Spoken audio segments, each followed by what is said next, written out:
টুনির বিয়ে। একবার টুনি নামে একটা ছোট্ট পাখি ছিল। সে খুবই মজার একটা পাখি ছিল। সারাদিন গাছের ডালে বসে গান গাইত।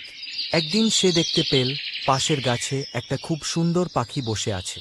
সেই পাখির নাম ছিল টুনা। টুনি টুনাকে দেখে খুব পছন্দ করে ফেল। টুনি টুনাকে প্রস্তাব দিল। টুনাও টুনিকে পছন্দ করেছিল।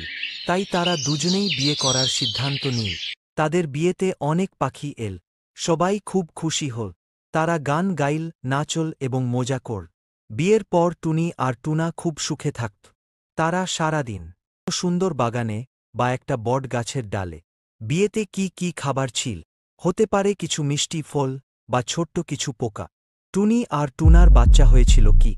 হয়তো অনেক ছোট্ট পাখির বাচ্চা হয়েছিল। আরও কিছু মজার প্রশ্ন।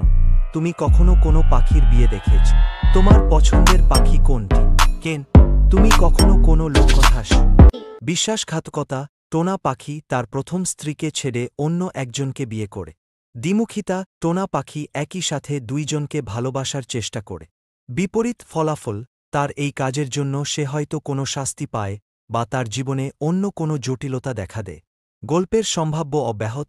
পুরনো বউয়ের প্রতিক্রিয়া। পুরনো বউ হয়তো অনেক কষ্ট পায়, কাঁদে বা কোনো জাদুটোনা করে টোনা পাখিকে শাস্তি দেয়। নতুন বুঝের পরিণতি। নতুন বউ হয়তো টোনা পাখির প্রকৃতি বুঝতে পারে এবং তাকে ছেড়ে চলে যা। টোনা পাখির শিক্ষা। টোনা পা